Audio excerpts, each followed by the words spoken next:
そろそろ誕生日恒例のインタビューの開始時刻ですが、プレゼンターの方は来ていないようですね。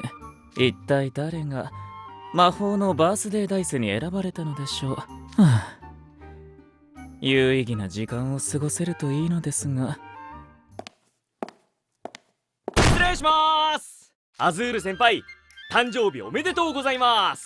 プレゼンターのエーストラッポラです。選ばれたのはエースさんでしたか。お祝い感謝いたします。アズール先輩のプレゼンターになったって聞いて焦りましたよ。プレゼント選ぶの大変そうって。そんなに悩む必要はありませんよ。僕はお気持ちだけでも十分嬉しいです。その笑顔裏がありそうで怖いんだよな。それは置いといて、俺が真剣に選んだプレゼントです。どうぞ受け取ってください。ありがとうございます。では開封させていただきましょう。これは枕ですか。シルクカバーの触り心地がいい、優雅な光沢感があって見た目も上品だ。中身は手のひらの形が残るぐらいの程よい柔らかさ、低反発のウレタンですね。詳しいっすね、アズール先輩。しかも触っただけでそこまでわかるとは。さすがというか、なんというか。以前椅子用のクッションを見繕った際に少々調べたことがありまして、この素材は体へのフィット感の高さが特徴だったはず。首や肩の負担軽減になりそうですね。まさにそんな歌い文句でしたけど、もしかしてすでにこだわりの枕を愛用してたりします？いえ、枕は特にこだわりがあるわけではないので、専門店の方に勧められたものを使っています。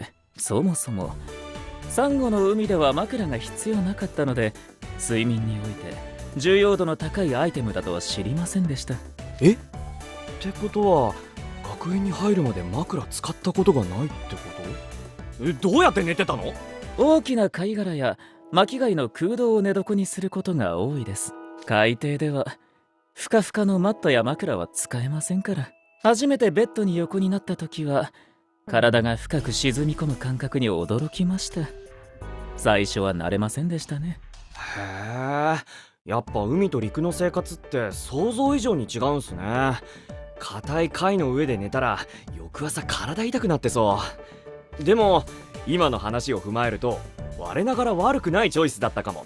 アズール先輩いつも忙しそうだから疲れが取れるものがいいかと思って、この枕でぐっすり寝てください。なるほど、疲労回復効果のあるものを選んでくださったとは、なかなか気が利きますね。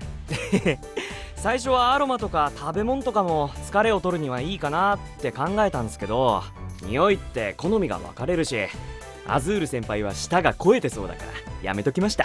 エースさんは思っていたよりも僕に対する理解があるようだ。普段から口に入れるものには気を使っていますから。ご配慮いただきありがたいです。エースさんが選んでくださった枕も早速今夜から使わせていただきます。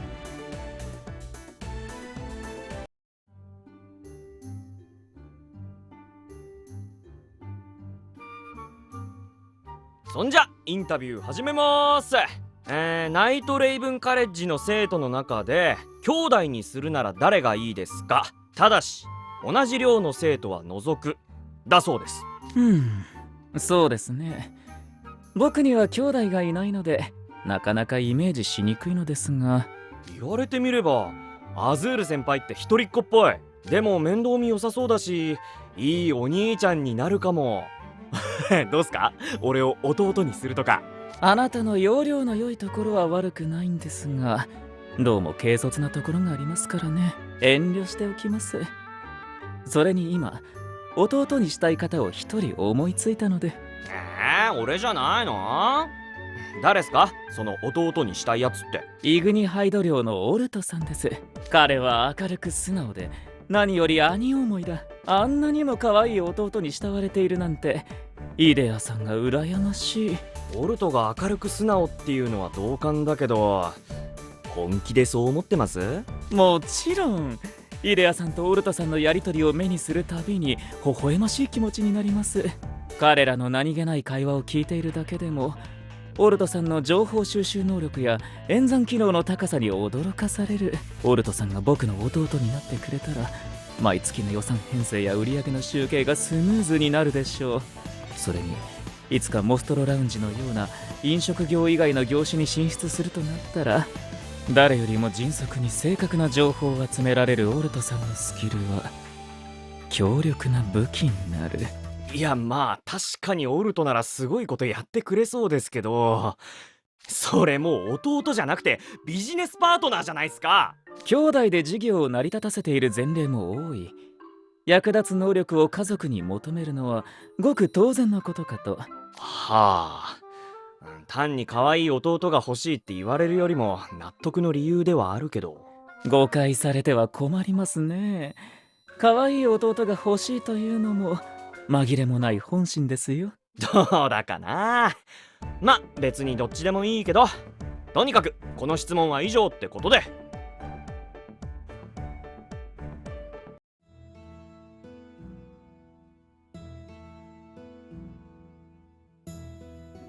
じゃあ次いきますね。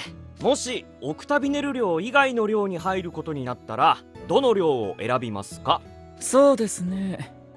僕は常々考えていたことがあります。オクタビネル寮とは全く別の環境に身を投じてみたいと。別の環境ってなるとどこの寮でも当てはまりません？海中にある時点でオクタビネルって特殊だし。ええ、どの寮でも多くの学びを得られるはず。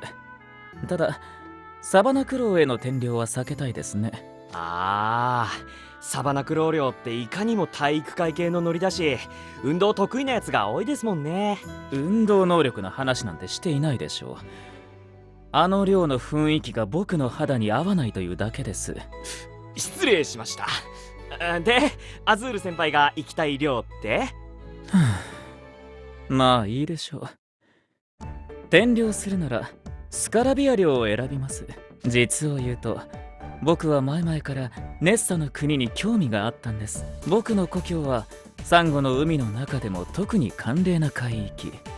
しかも海の底にはあまり光が届いてきません。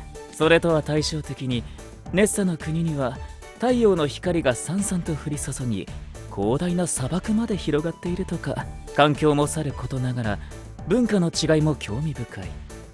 音楽や料理にもネッサの国ならではの特徴がある。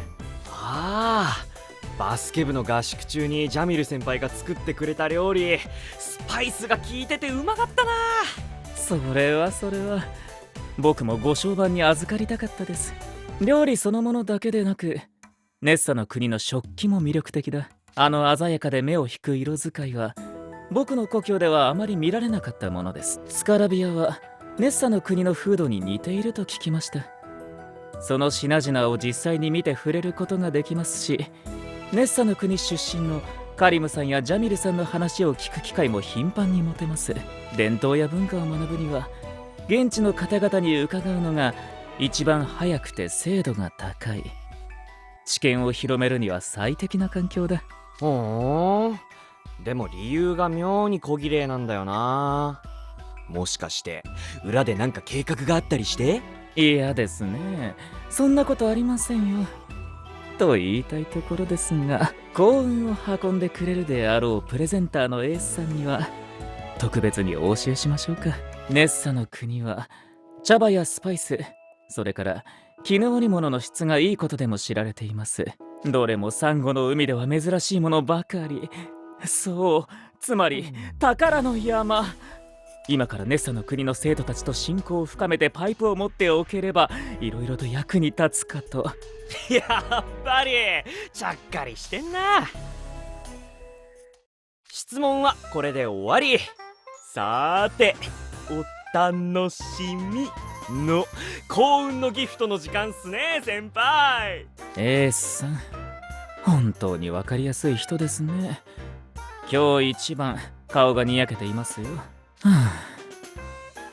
クリームまみれになるのは勘弁したいところですが、これも伝統なら甘んじましょう。ちゃんと正面にぶつけるんで安心してください。俺一応バスケ部だしコントロールいい方なんで。何に安心しろって言うんだ。少し待ってください。メガネを外しておかないと。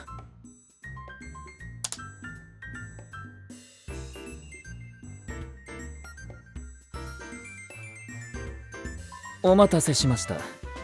ではよろしくお願いします。